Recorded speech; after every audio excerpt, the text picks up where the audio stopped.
Hey everyone, it's Jasmine. Welcome back to my channel. Today's card is going to be this really pretty watercolor floral, and you can use it for birthdays or encouragement or sympathy. It's really versatile. So we're starting out with the Concord and 9th You Are Enough stamp set, and we're going to use the solid line floral images for this. We're not going to use the layered stamping part for this one. So I've got some watercolor paper that I have run through my die cut machine using the Avery L. Wonky Stitches frame die. And I'm going to stamp the flower in Versamark. And I do double stamp this just to make sure that I have a good crisp image, because with Versamark it's clear so you can't really see exactly where it is. So I tend to double stamp when I'm doing this. And because watercolor paper has a texture to it, so you might not get an even coverage every time you stamp if you just stamp once. And using the Misty makes this really easy to do. So I'm going to use some Ranger turquoise embossing powder to heat emboss those.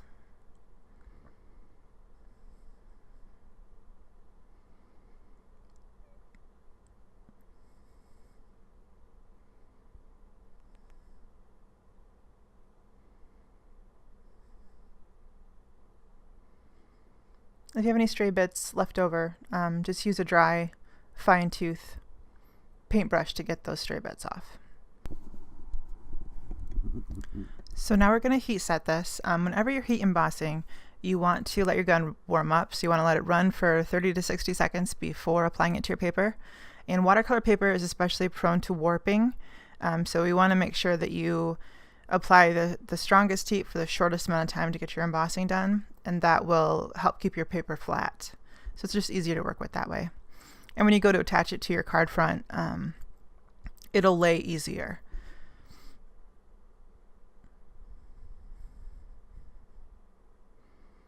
So we're going to heat set that, and you can run your gun along the back of the paper as well to heat set it, like I'm doing here, and that will kind of help even out any warping you get.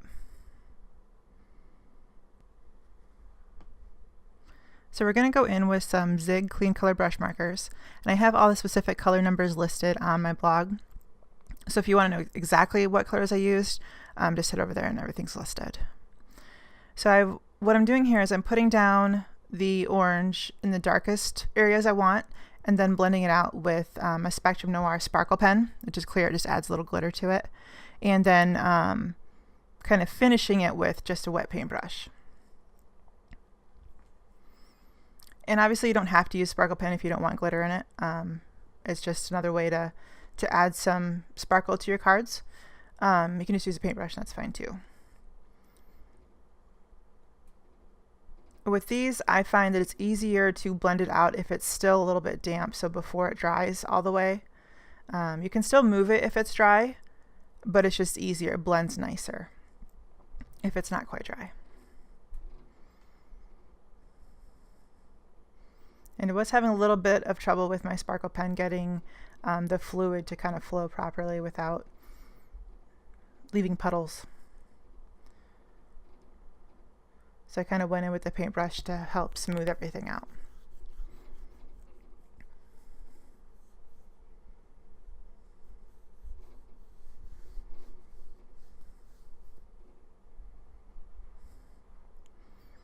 And the zigs are an easy way to get a watercolor look without having to have watercolor paints, or you know, if you're not real keen on having the full palette or using wet paint, things like that. These are an easy way to get that look without having to dive into a whole palette.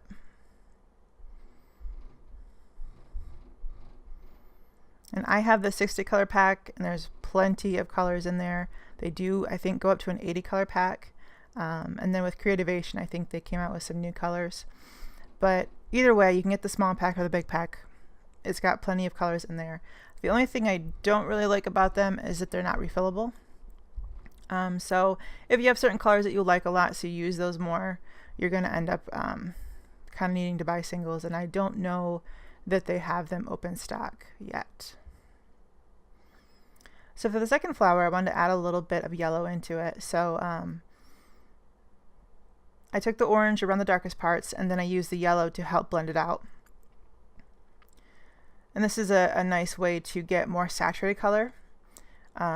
If you don't want to use like a sparkle pen or a paintbrush, you can blend other colors out, like a darker color with a lighter color too. So I started with the orange, blended out a little bit with the yellow, and then finished up with the sparkle pen and the paintbrush.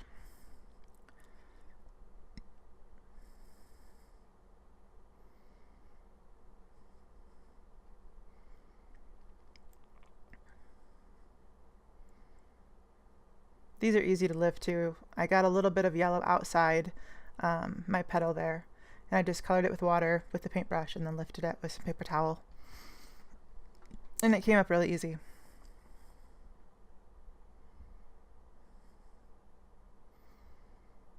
And as you can see there, the paper was a little bit wet from the paintbrush, so it didn't accept the zig as heavily as the dry paper accepted it. So if you want to go in with a lighter touch, you can wet the paper first and do a version of wet on wet watercolor too.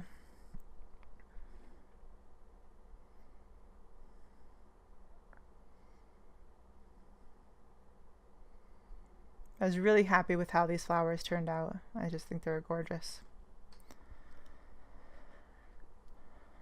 So I went some green on the stems, just kind of colored it in, nothing too difficult there.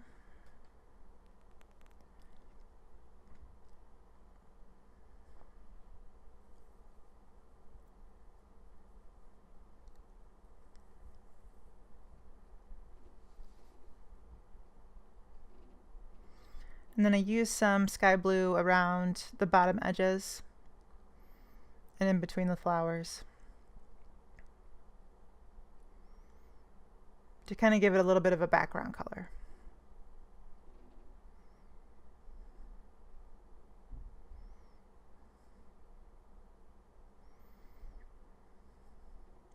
And with using the paintbrush, it makes it really easy to blend this color out to just pure white.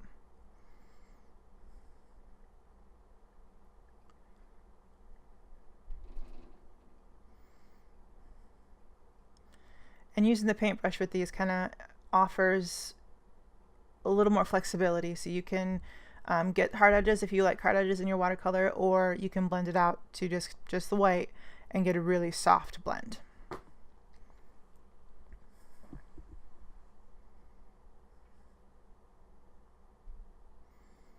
And the brush tips on these markers is really fine, so you can get a really fine deposit of color.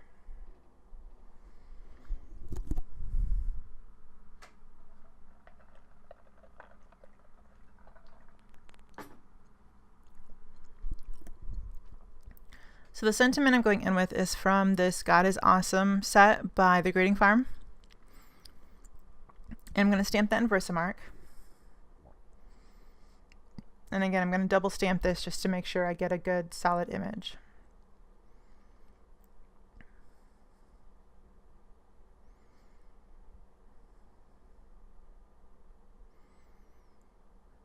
Now my painting on here wasn't quite dry, so it's something I want to be careful of. I didn't really think about it when I was adding my embossing powder, so it did stick to the flower a little bit.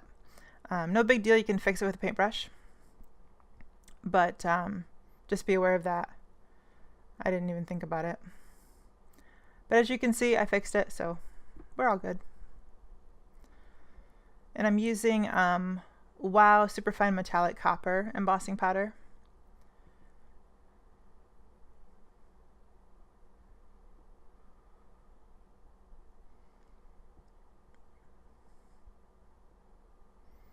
And the Wow brand is among the best of embossing powders that I've tried.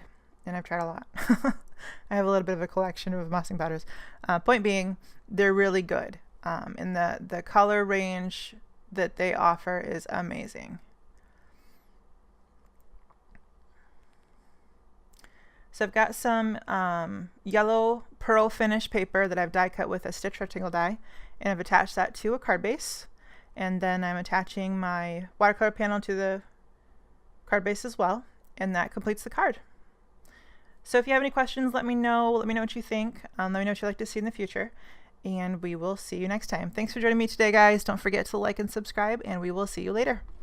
Have a great day. Bye-bye.